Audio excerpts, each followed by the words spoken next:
Muy bien. Bueno, muy buenos días a todos. Espero se encuentren muy bien. Espero que la doctora Noeli también se esté mejorando. El día de hoy, pues, vamos a hablar sobre estómago. Eh, Soy Blanca Romani Alemán, MR1 del posgrado de radiología.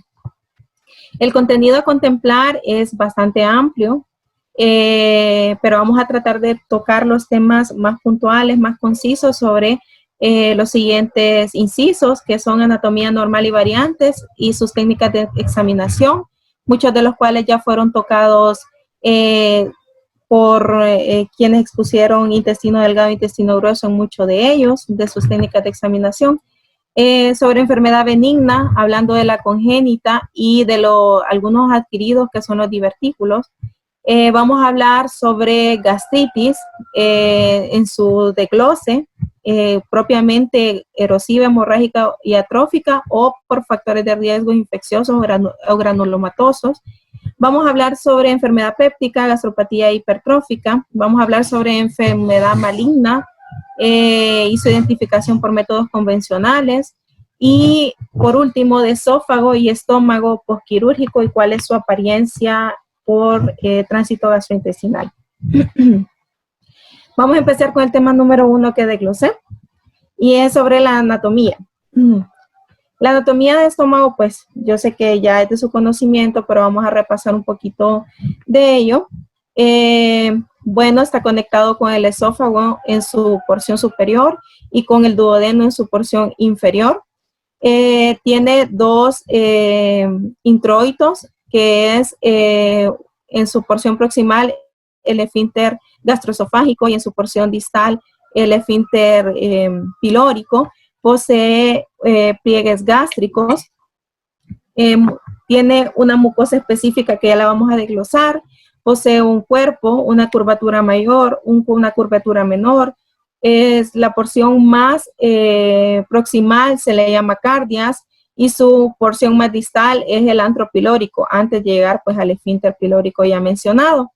Las estructuras que están adyacentes a él, pues en su porción superior es con el hígado, con su lóbulo izquierdo y con el diafragma, y en su porción anterior muchas veces la pared gástrica, la pared abdominal, si no hay ninguna anomalía, ¿verdad? Dentro de la cavidad abdominal.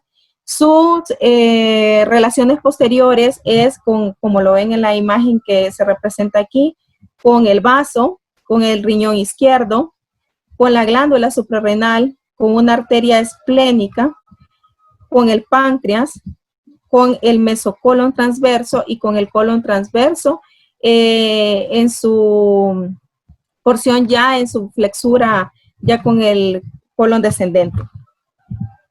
Tiene también relaciones con respecto a arterias y venas que son sumamente importantes porque son íntimamente relacionadas con muchas patologías de estómago, y las más importantes que podemos mencionar pues es la arteria gástrica izquierda con una rama esofágica que proviene de esta rama gástrica izquierda.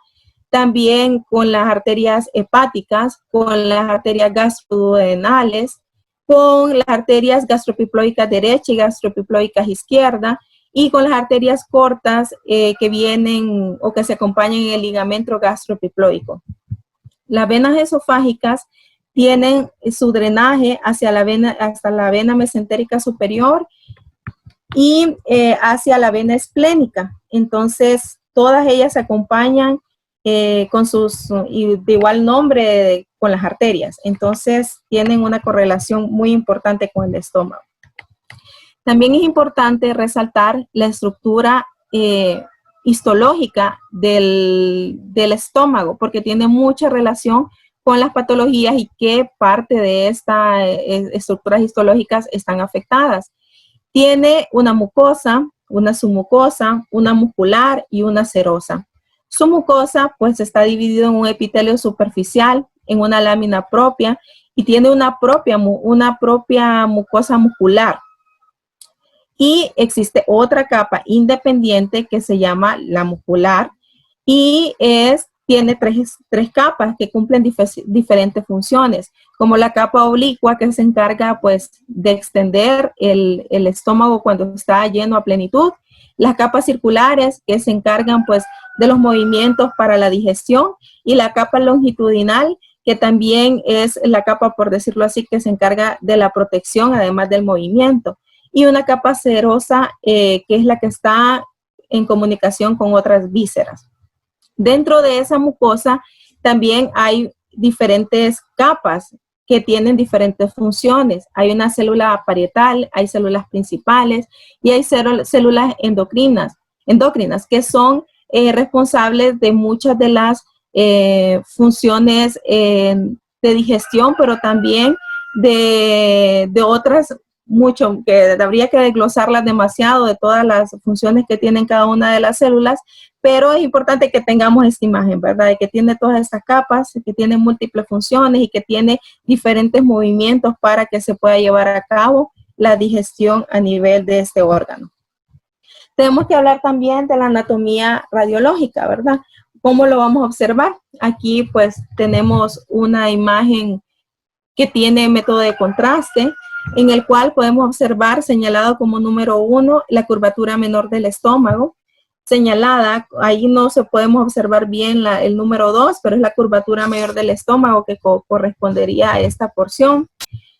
Señalada como número 3, los pliegues de las mucosas longitudinales. Señalada como número 4, los mamelones gástricos. Los mamelones gástricos son aquellas, por decirlo así, pliegues que durante la distensión a plenitud no se van a perder, o sea, no se van a borrar. Mientras que los pliegues gástricos, que están señaladas como número 5, pues tienden a no observarse muy bien. Aquí solo lo podemos ver escasamente, pero no lo podemos ver tan bien como podemos visualizar los mamelones gástricos durante los estudios convencionales.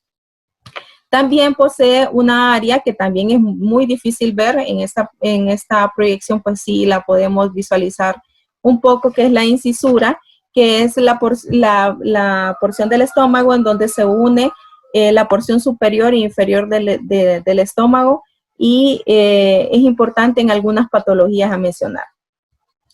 Está señalada como número 7 y 8, pues una parte del duodeno. El 7 es su bulbo duodenal, que está parcialmente distendido en esta imagen, y pues el patrón del dibujo mucoso que podemos ver en el duodeno. ¿Cuáles son los estudios indicados y cuáles son las técnicas de examinación que podemos utilizar para evaluar? Bueno, el abdomen, las placas de abdomen simple nos sirven para alteraciones agudas, más que todo para alteraciones por ingesta de cuerpos extraños, algunas veces en traumatismo, pero no es el estudio ideal, por decirlo así. El número 2, el estudio con bario, sugerido por la literatura que tuve la revisión para hacer esta exposición, que este es el más indicado porque podemos usar el estudio con bario convencional, y convencional pues podemos ver más que todo la estructura, pero con el doble contraste podemos ver mucosa y podemos observar pues la superficie de la mucosa y podemos ver más detalle dentro de ella, y este sí es el estudio indicado para poder observar estómago por medio de métodos convencionales.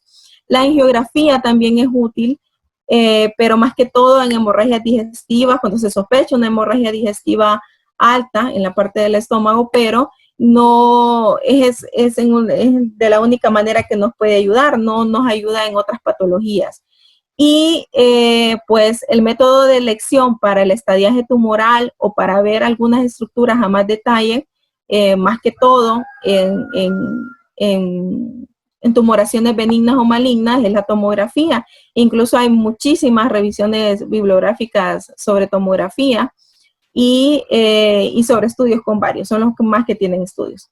Ponemos en una nubecita y ahí aparte la ecografía, porque la ecografía no es 100% útil. Dentro de esta exposición, dentro de estos objetivos a desarrollar, pues solo una patología vamos a poder observar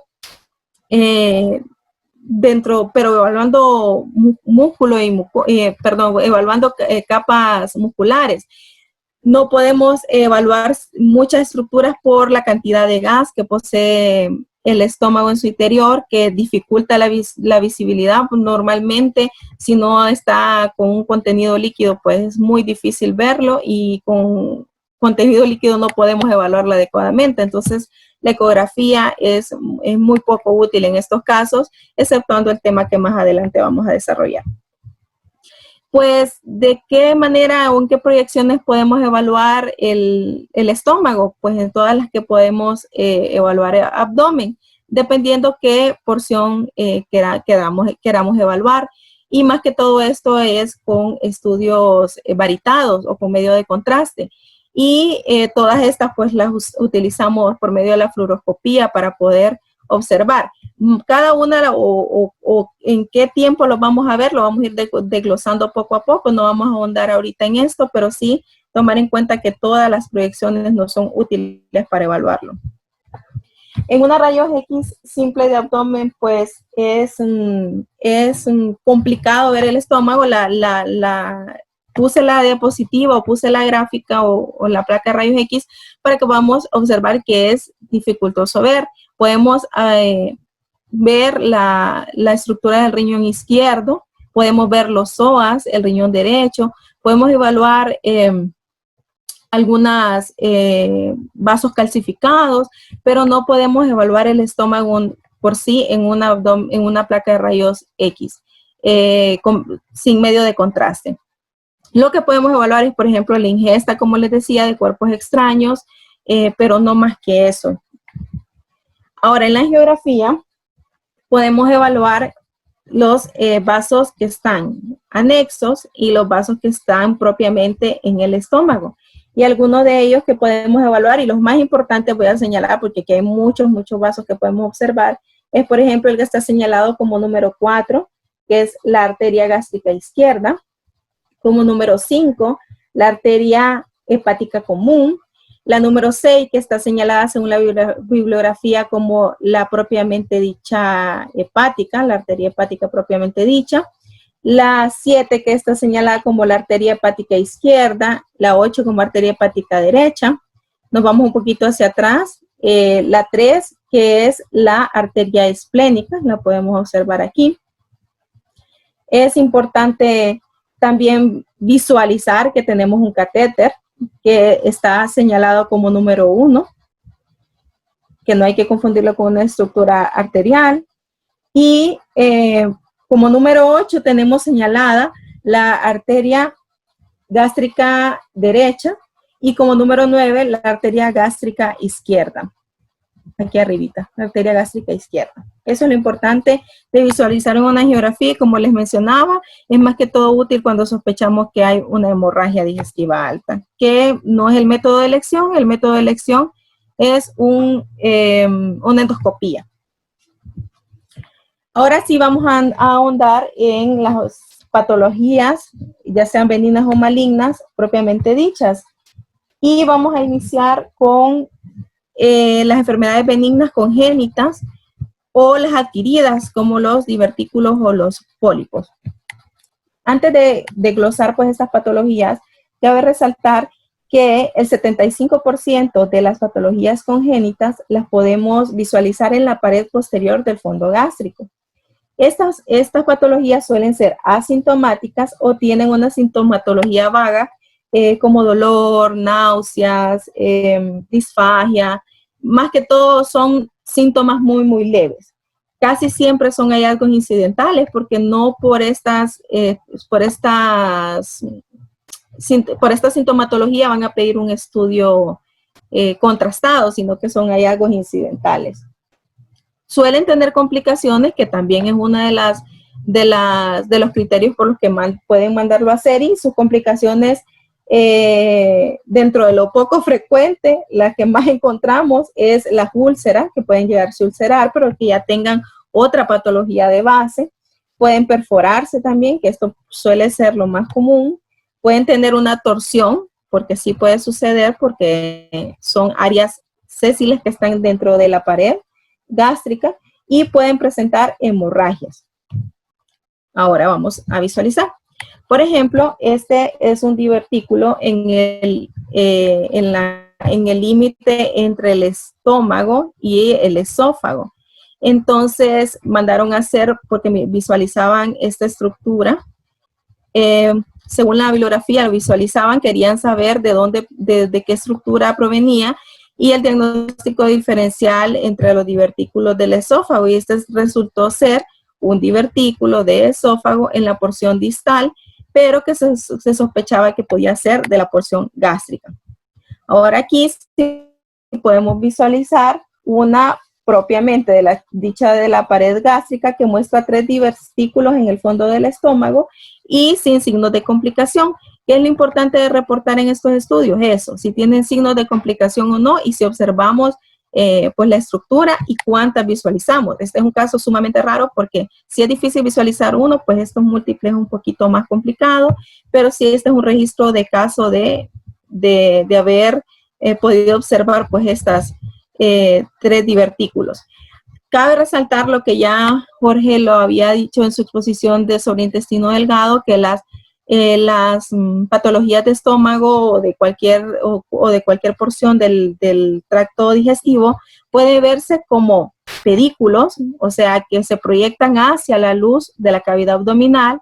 Lo podemos ver como ulceraciones, que puede ser hacia adentro, que ve hacia la luz del estómago, o podemos simplemente verlos con hipocaptación, o sea, que son hipocaptantes, no captan medio de contraste.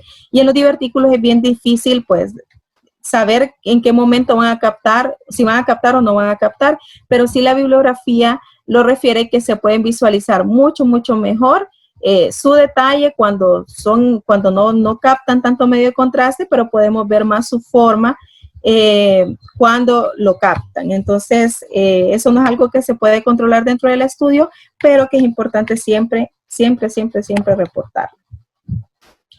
Otra alteración congénita que podemos encontrar es la de la duplicación gástrica. Y cuando nos referimos a duplicación, no es una duplicación propiamente dicha, no es que presentamos 2 estómagos, sino que la duplicación es cuando hay un tabique, cuando hay una presencia de una membrana dentro del estómago que casi siempre divide el estómago en 2 porciones y cambia la estructura anatómica del estómago, pudiendo visualizar una porción superior redondeada y una inferior más alargada. Casi siempre se presenta de esta manera, y es por la presencia de un tabique que está haciendo la forma de esa elongación del estómago. Esto no es patológico, pero sí puede causar ciertos malestares y pueden hacer intervención quirúrgica para tratar de quitar si es membranoso, pero si es un tabique propiamente dicho, no hay mucho que se pueda hacer más que retirar la porción, y es algo mucho más complicado, con más complicaciones para el paciente. Ahora vamos a hablar sobre los pólipos en el estómago. Los pólipos son mucho más frecuentes en pacientes añosos. Puse esta gráfica para ver en qué casos lo podemos encontrar, porque en patología de esófago, en patología de intestino grueso y delgado, pues son un poco más comunes, en estómago son bien infrecuentes. Entonces, ¿dónde los podemos encontrar? En pacientes de 51 a 60 años, pero podemos ver que, bueno, se aproximan los pacientes de 40 a 50 y más allá de esa edad. Los pólipos más frecuentes para encontrar son los pólipos gástricos adenomatosos, cuando ya hacemos una extracción para biopsia y nos da un reporte histológico. Y la mayor causa de los pólipos es que también hay en otras porciones del tracto gastrointestinal, ¿verdad? Y tiene mucha relación, por ejemplo, con pólipos adenomatosos en colon de bajo grado. Entonces tienen una relación más que todo generalizado en el tracto gastrointestinal. ¿Y cómo podemos visualizar el pólipo? Lo podemos visualizar casi siempre como pólipos fibrovasculares que abarcan, pues mencionamos lo vascular porque también se pueden ver algunas, se pintan algunas estructuras vasculares y lo ven como, se ve como un pedículo dentro de la luz del estómago y se ve así, aquí como lo podemos ver, hace un halo.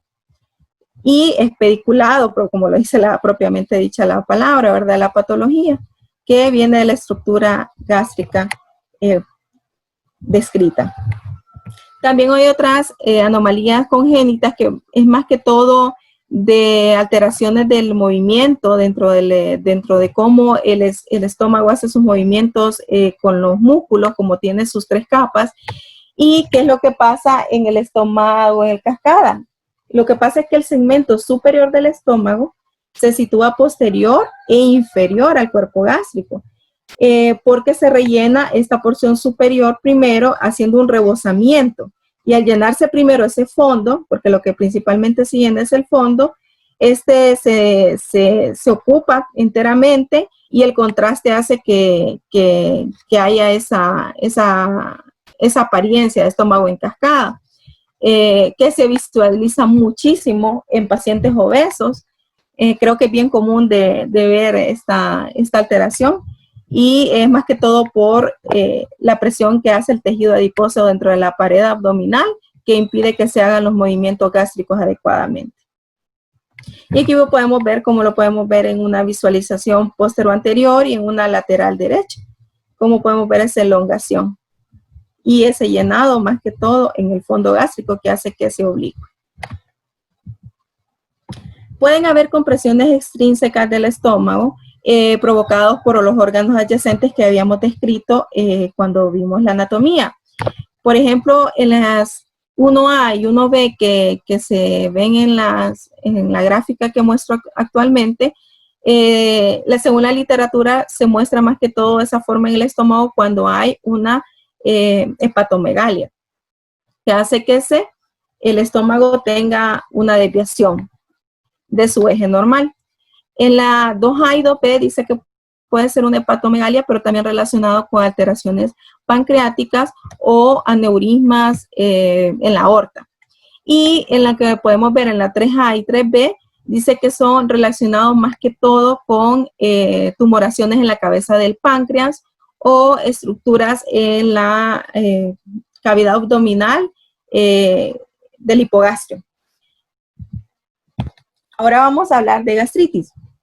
Cabe resaltar que es muy complicado hallar bibliografías que nos describan la gastritis porque no es usualmente que se haga por métodos convencionales, casi siempre se hace una endoscopía para poder visualizar eso. Cuando está contraindicada la endoscopía, pues envían al paciente por el malestar que percibe, pero no buscando quizás una gastritis, sino que otras patologías como tumoraciones que estén causando la sintomatología.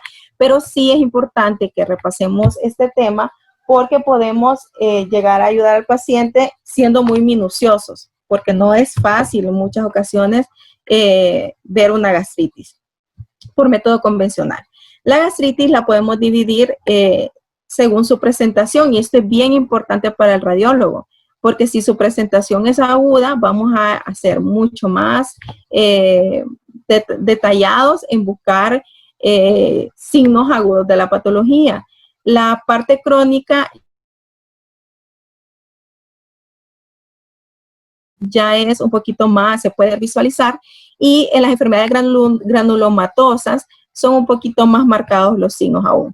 Vamos a describir todos los signos en conjunto porque lo único que nos va a diferenciar en cuál es el diagnóstico o por qué está causando esta gastritis es la clínica y estudios histopatológicos. Porque por radiología no podemos definir más que todo los hallazgos, no podemos dar un diagnóstico en sí. Entonces, ¿qué vamos a ver en la gastritis? Principalmente engrosamiento de los pliegues gástricos. Entonces, ahí en esta proyección podemos ver pues el engrosamiento del pliegue gástrico, está marcado ahí con la flecha en color rojo, que se pueden ver aún con el llenado a plenitud. Eso es lo importante de saber en lo que estamos observando, que este estómago está lleno a plenitud, que las estructuras que los pliegues,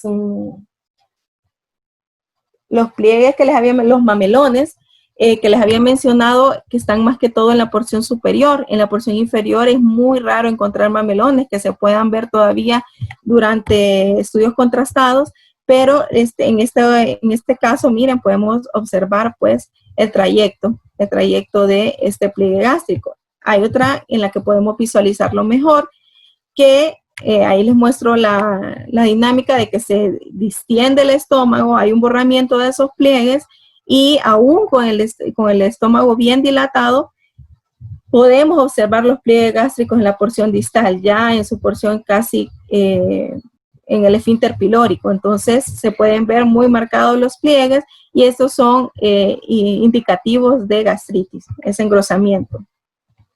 Podemos ver pólipos hiperplásicos que tienen una base, o sea, estos son pólipos, son hipocaptantes de medio de contraste, pero tienen una base, la base del pedículo es bien engrosada. Entonces, esto es un signo de cronicidad en la gastritis.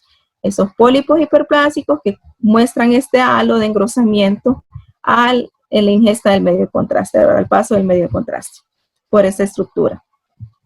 Otro signo es las áreas gástricas en cocos infecciosos. Esto más que todo se da en infecciones, por ejemplo, de Helicobacter pylori maltratadas, que se dan a repetición, que el paciente va generando áreas de cicatrización, múltiples áreas de cicatrización dentro de su estómago. Y esto requiere de otros estudios, y hay que sugerir otros estudios histopatológicos, porque recordemos que son predisponentes de patologías malignas.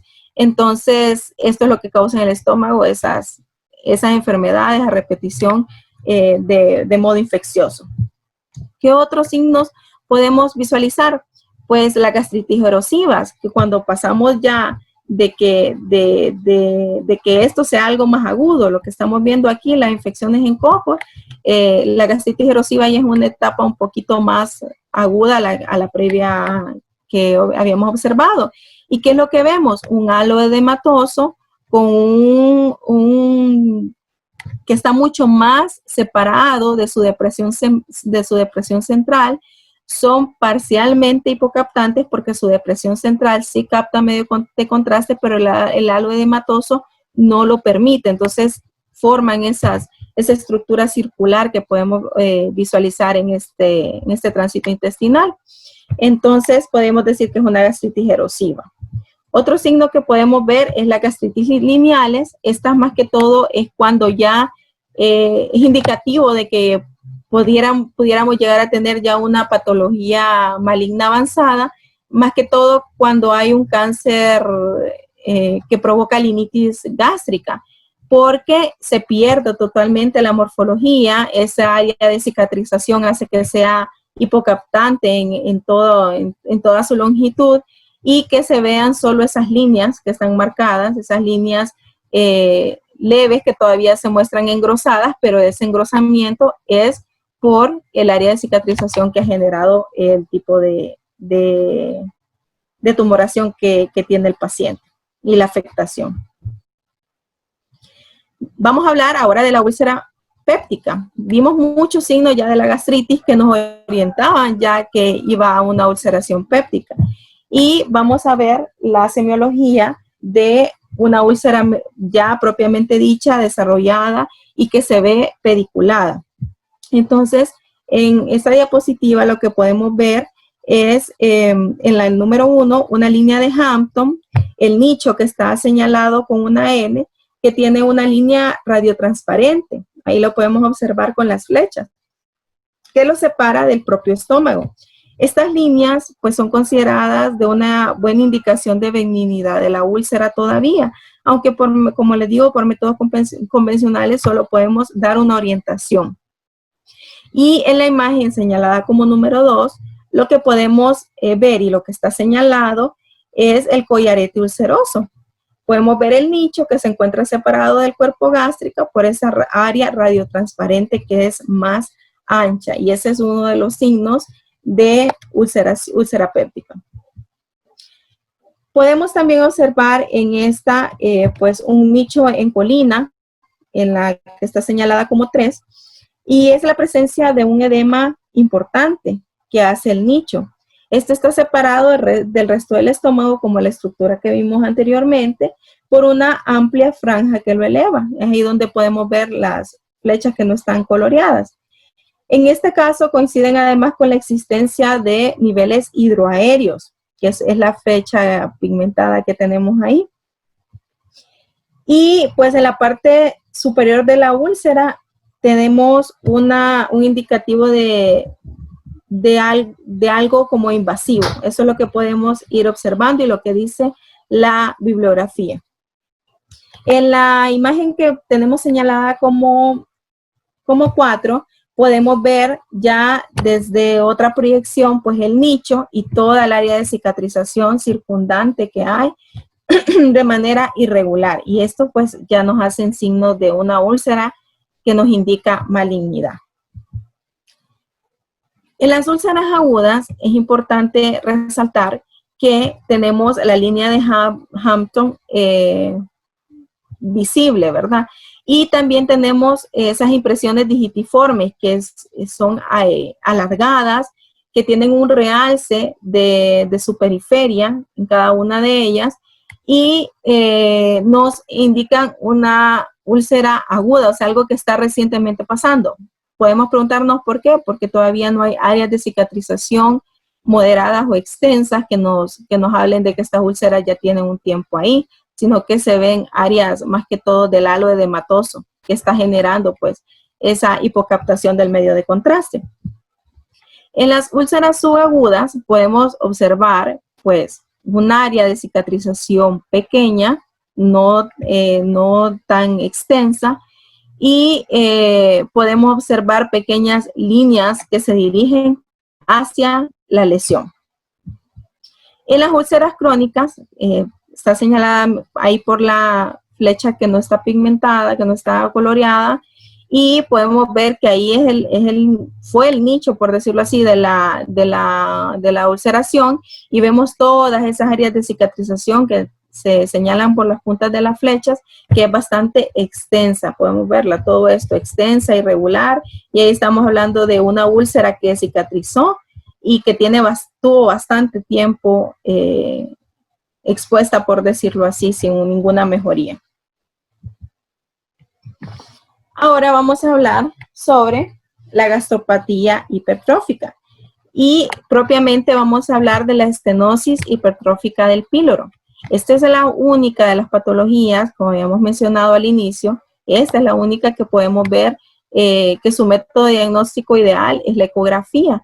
¿Por qué? Porque lo que queremos describir, lo vamos a ir describiendo poco a poco, pero es alteraciones en la luz del estómago y con edema periférico de la parte muscular. ¿Cuáles conceptos son importantes? Porque esta es una patología difícil de visualizar, no es sencillo visualizar el píloro y peor en pacientes pediátricos, porque, bueno, todos conocemos la dificultad que existe con estos pacientes, pero tenemos que hacer una caracterización de eso. ¿Qué es importante saber primero? ¿Cuáles son las características de un paciente con estenosis hipertrófica del píloro? Bueno, típicamente estos pacientes suelen tener entre 2 a 8 semanas, de 2 a 8 semanas, aunque se han descrito casos en niños hasta de 1 semana hasta 5 meses algunos, más que todo en pacientes prematuros, ¿verdad? Suelen ser niños con pérdida de peso, pero con un gran apetito, y que presentan pues esos cuadros de vómitos a repetición postpandriales. ¿Cuál es la causa? La causa no está bien definida. Se han descrito estudios en los cuales dicen que las madres que tienen ingesta de eritromicina durante el embarazo, que lo hacen de manera crónica, habían presentado, pero no hay una causa bien definida. También hay estudios que lo han descrito como algo genético, pero todavía eso no está bien establecido. Es una urgencia radiológica, es otro tema que tenemos que también tener en cuenta, Bueno, según la bibliografía que es, consultada, no es una urgencia radiológica.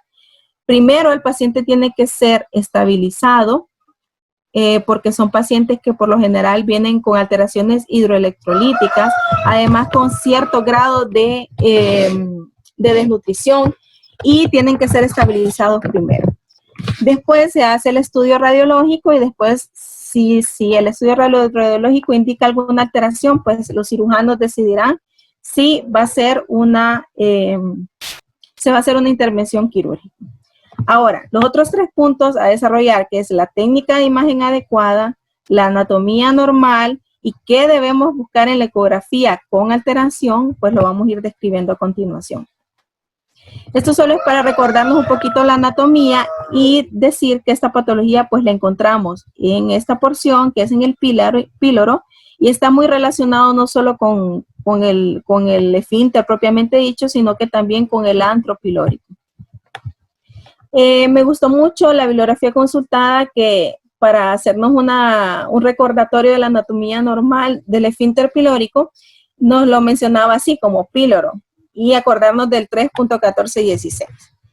¿Qué significa eso? Que el grosor del músculo pilórico tiene que medir menos o igual a 3 milímetros, que el diámetro del píloro tiene que ser menor o igual a 14 milímetros y que la longitud del canal pilórico tiene que ser menor o igual a 16 o 17 milímetros. Entonces eso se refiere con la estructura. Y aquí pues podemos visualizar un esfínter pilórico normal. Primero vamos a ver qué es lo normal. Ahí pues están midiendo la longitud del canal pilórico que está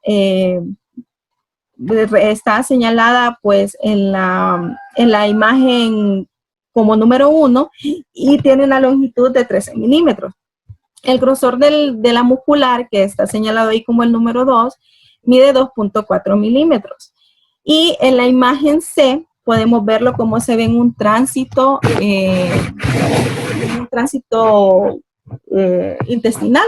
¿Cómo lo podemos llegar a ver? Pues que hay un paso adecuado del medio de contraste sin dificultad hacia la porción del duodeno, ¿verdad? Entonces esto es lo normal que podemos observar en un esfínter.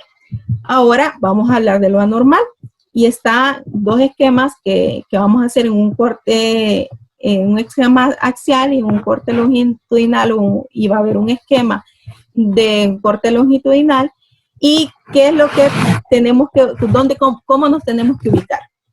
En el esquema axial sugieren que nuestro punto de referencia sea la vesícula biliar. De la vesícula biliar buscamos el píloro.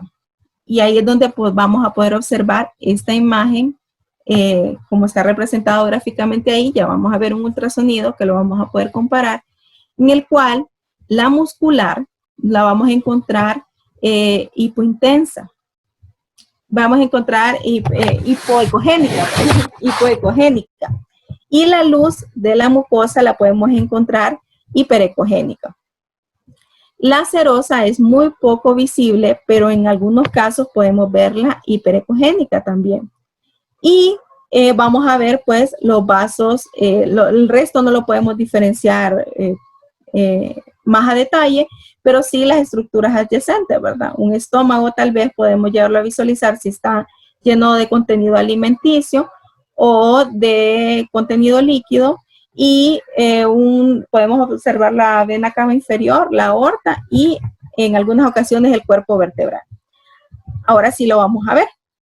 Podemos ver que está la vesícula biliar distendida, nos orientamos y vemos, miren, cómo se ve el esfínter pilórico.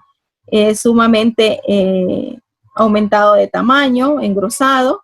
Volviendo a repetir, la luz se puede ver, la mucosa, perdón, se puede ver hiperecogénica. La luz se puede ver, se puede llegar a ver hipoecogénica, dependiendo si tiene también contenido alimenticio o no, eso lo refiere la bibliografía. Y la muscular la podemos ver hipoecogénica. Ahora, en el esquema longitudinal, podemos ver, pues guiarnos otra vez de la vesícula biliar, pero ya no vemos las otras estructuras que podíamos ver en el corte axial. Entonces, podemos observar de esta manera la muscular ya un poquito más oblicua, y esto nos crea un signo radiológico que podemos ver dentro de la ecografía, que son más bonitos de ver, y también dentro de los tránsitos intestinales, que es conocido como el signo del doble carril, que vemos estas dos estructuras engrosadas, el signo de doble carril. Y el signo del paraguas, que lo podemos visualizar más en el tránsito esofágico, es pues la disminución de esta luz con un aumento ya en el duodeno de la luz que podemos observar. Entonces el signo del paraguas en el tránsito intestinal. Entonces aquí vemos el esquema longitudinal, vemos otra vez el músculo hipoecogénico, una mucosa hiperecogénica, que es la luz que puede, como les decía, dependiendo, aquí hay pues paso del medio de contraste, lo podemos ver, perdón, hay paso de contenido que se encontraba en el estómago, que lo podemos ver hiperecogénico, y pues visualizando la serosa también, hiperecogénica, ¿verdad? Y siempre guiándonos con la vesícula biliar.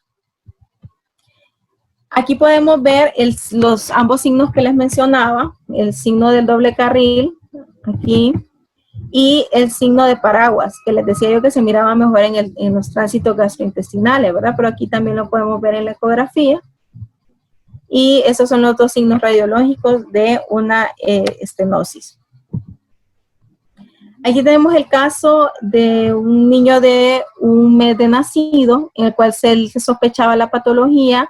Se hizo una medición de la muscular, se vio las alteraciones en la serosa y mucosa, y pues se pudo llegar al diagnóstico. Ahora podemos ver el signo de paraguas, claramente, y el signo del doble carril.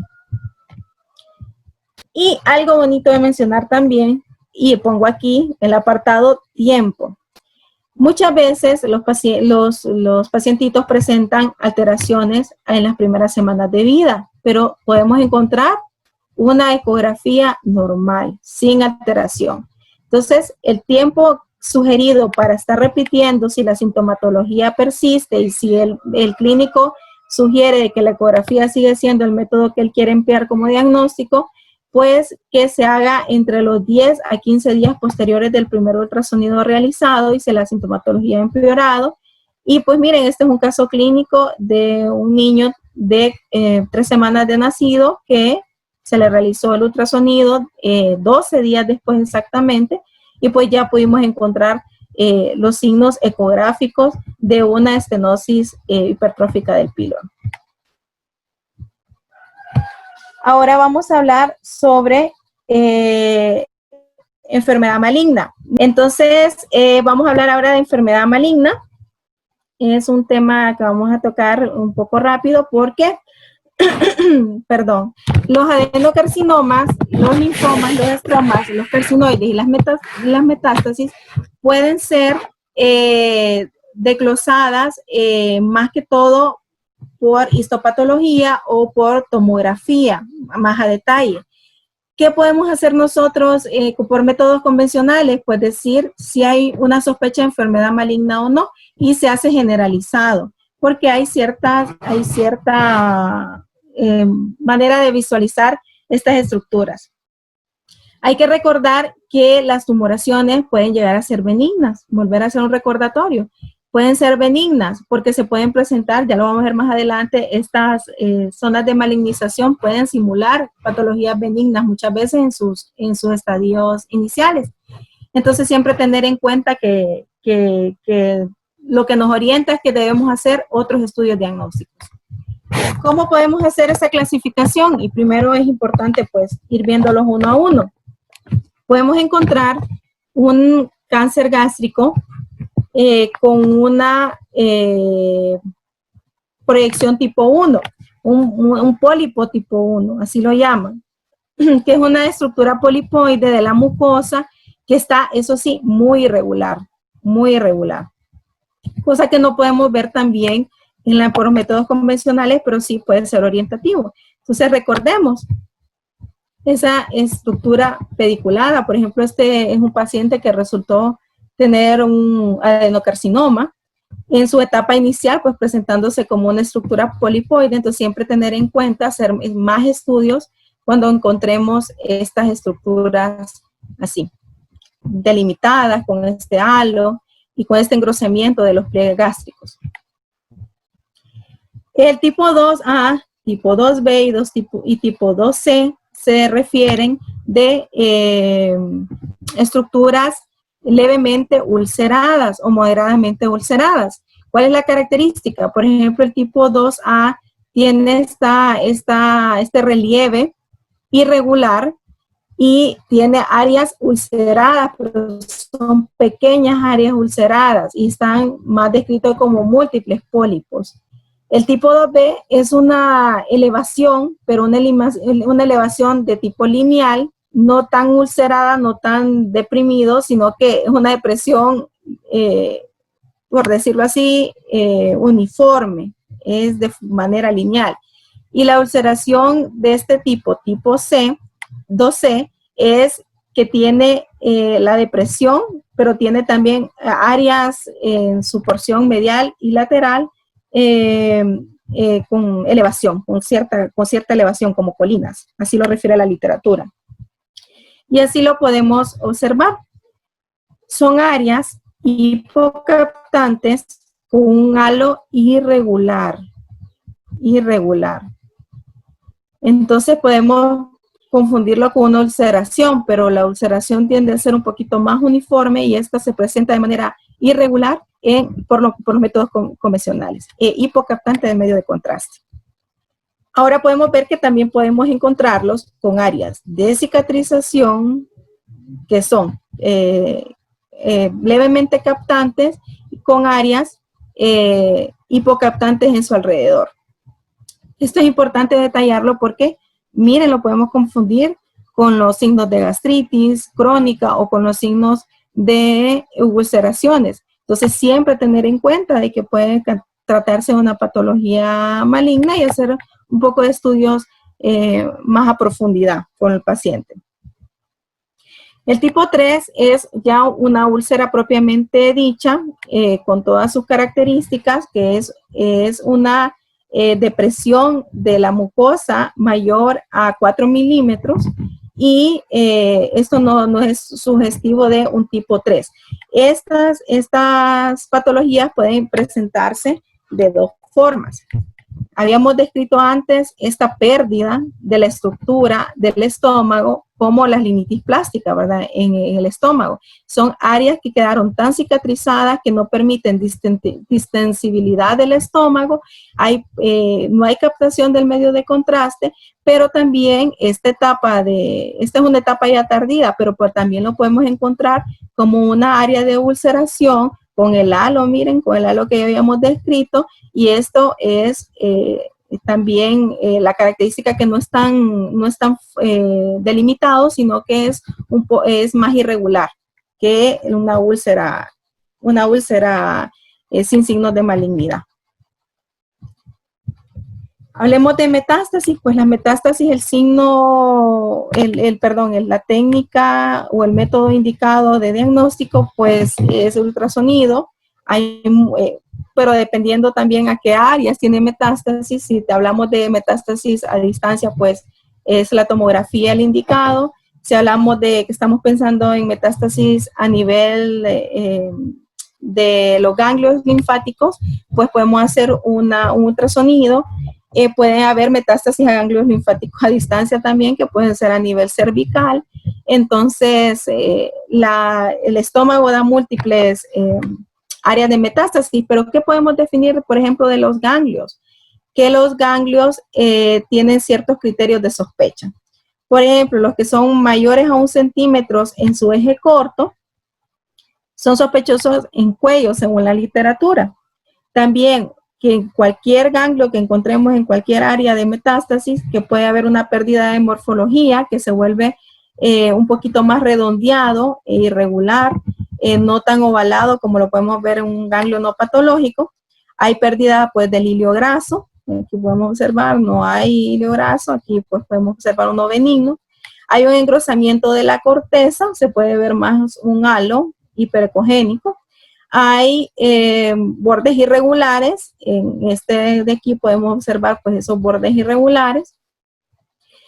Pueden haber alteración de la grasa periférica, puede haber alteración de la grasa periférica al ganglio afectado y pues depende también de cuántos ganglios sean y la localización que los encontremos. Ahora entramos a la etapa final, que es esófago y estómago postquirúrgico y cuál es su apariencia. Todo esto que vamos a desglosar pues son las intervenciones quirúrgicas más frecuentes, pero cabe resaltar que esto casi no se realiza. Pero es muy importante que lo tengamos en cuenta. Vamos a empezar con la fundoplicatura de Nissen. La fundoplicatura de Nissen es una intervención quirúrgica ya no es tan desarrollada como antes, en la cual se intentaba pues tratar pacientes con reflujo gastroesofágico. Entonces, lo que se hacía es que el fondo del estómago era suturado en la parte, o sea, 360 grados alrededor de la porción inferior del esófago, y esto hacía que el esfínter esofágico inferior tuviera más apoyo, por decirlo así, al momento de su cierre. Y lo podemos observar así. Podemos observarlo, dice que esto puede hacer una imagen pseudotumoral, o sea, puede simularnos un tumor. Entonces, pero podemos ver esta imagen radiolúcida alrededor, que es pues el fondo gástrico que fue suturado alrededor del esófago inferior. Como les digo, la bibliografía dice que es muy poco realizado porque ahora hay otros métodos por el cual se puede mejorar la sintomatología de reflujo gastroesofágico, pero que esto es en casos severos, ¿verdad? De dicha patología. Está también la gastrectomía Billroth tipo 2, en la cual esta es mucho menos practicada. Es más, refieren que a partir del 2001 fue una de las cirugías que según bibliografía, según investigaciones del Departamento de Cirugía de muchos países, sugerían de que no debía seguirse realizando. ¿Para qué finalidad tenía la gastrectomía Billroth tipo 1? Tenía la finalidad de tratar úlceras gástricas, entonces que se encontraban en las porciones inferiores del estómago. Entonces, para que no fueran a malignizar o no siguieran causándole malestar al paciente, pues se realizaba esta cirugía en la cual a partir de la curvatura menor del estómago, la parte del antro pilórico y el píloro se retiraba y pues se unía, había una unión gastroduodenal en su porción inferior. ¿Cómo lo podemos ver? Así. Un estómago que ha perdido su estructura anatómica normal, se ve redondeado, lo que capta ahí es el cardias, el fondo y una parte de la curvatura mayor del estómago y una pequeña parte de la menor, y pues con un paso rápido del medio de contraste a duodeno. La gastrectomía Billroth tipo 2 es un poco más compleja, pero esto sí se lleva a cabo siendo más común. Esto ahora también lo están utilizando para cirugías bariátricas. Según múltiples bibliografías que leí, pueden existir hasta 30 procedimientos distintos para pacientes obesos que se han descrito. ¿Cuál es el mejor para cada quien? Pues lo describen dependiendo qué es lo que quieren hacer para mejorar al paciente. Si quieren causarle una mala absorción, que clínicamente la mejoren con suplementos. Bueno, ellos ahí van cambiando. Lo que a nosotros nos interesa es saber que existe, que es más que todo para eso, y también para pacientes que recibieron un accidente, tuvieron algún tipo de trauma y pues tienen afectación de la porción distal del estómago. Entonces, ¿qué es lo que se hace? Se hace una unión gastroduodenal el duodeno queda como una asa aferente. Lo único que llega a ese duodeno, porque ese duodeno fue suturado, todo lo que se ve en rojo es suturado, queda una asa ciega, y lo único a que lo unen es a una porción de la vía biliar para que esa sea la asa aferente hacia la vía biliar, que drene y pueda cumplir todo su fisiología. Y la parte gástrica, pues también drena al área duodenal. Solo dejan una porción de eso, pues, permeable para que se vaya por el asa eferente de ese yeyuno. ¿Cómo lo podemos observar? Así. Podemos observar, pues, un estómago parcial, que se le ha quitado su parte distal, que rápidamente pues corre a duodeno. Podemos ver el duodeno que termina en un asa ciega, no sigue corriendo el medio de contraste hacia el lado derecho, y se puede visualizar de esta manera. Existe la gastrectomía con Y de Rhodes. Cabe resaltar que está dentro del área de los artículos posquirúrgicos de estómago, pero no es algo que esté indicado para ver por métodos convencionales. Se utiliza más por tomografía. ¿Por qué? Porque hay una disección completa del estómago, en el cual el esófago se une directamente con el yeyuno, el duodeno también se cierra en asa ciega, solo se conecta con las vías biliares. Hay un corte a nivel del yeyuno también proximal, se sutura hacia el área del yeyuno distal aproximadamente a 40 centímetros, y en estos casos lo hacen en casos severos de tumoración maligna, y que quieren pues ayudar al paciente a que pueda tener una alimentación, ya sea, se puede tratar de hacer una alimentación enteral todavía. Pero de esto, como les digo, se hace en mayor detalle tomografía, no hay estudios que sugieran a los métodos convencionales como un método diagnóstico. El bypass gástrico, que es bariátrico también, en el cual es uno de los más utilizados a nivel internacional y que puede ser frecuente, que de todo lo que hemos descrito, un poco frecuente que lo visualicemos, en el cual solo dejan una porción superior del fondo del fondo gástrico unido con el esófago.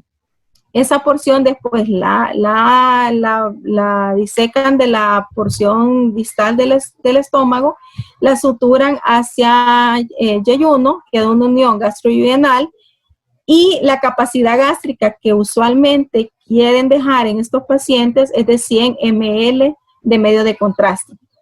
Esa es la capacidad gástrica de estos pacientes.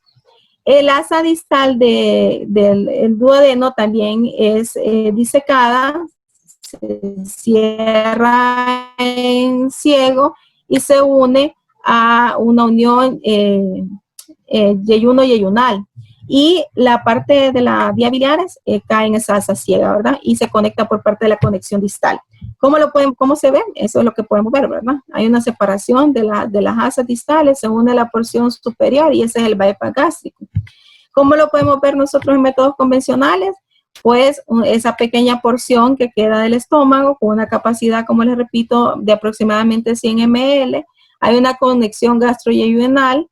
El asa ciega que dejan del duodeno aquí no la podemos visualizar porque solo está conectada con vía biliar, y vemos un paso en medio de contraste hacia yeyuno.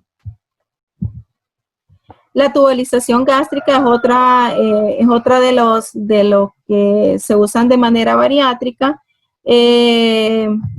Popularmente, esta es una de las que llaman la manga gástrica, en la cual se separa, solo dejan de forma tubular el estómago. Ahora esta es más usada que el bypass según algunas bibliografías, y lo que dejan es la porción de la curvatura menor, el antro pilórico, el píloro, y conservan sus esfínteres, y se quita toda la curvatura mayor del estómago y su fondo.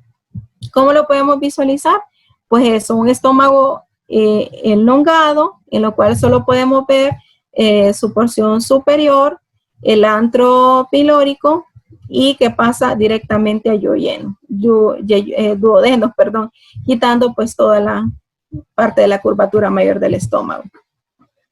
La banda gástrica ajustable es uno de los nuevos métodos, se está utilizando a partir del año 2002 hacia ahorita en países desarrollados, en el cual se usa una banda de silicón que restringe la capacidad gástrica del estómago con un puerto que se deja así como como las válvulas cardíacas que se dejan por debajo de la piel, y que por medio de ese puerto van regulando qué tanto el paciente se le va disminuyendo esa capacidad gástrica y qué tanto de reservorio va a quedar. Es una de las menos invasivas porque no solo se coloca la banda y el puerto, y pues lo que podemos observar es una zona de restricción extrínseca. Dicen que algunas bibliografías que hay algunos que sí se pueden ver como radioopacidad, pero que la mayoría no se visualizan. Solo se ve el área de restricción del estómago rodeándolo.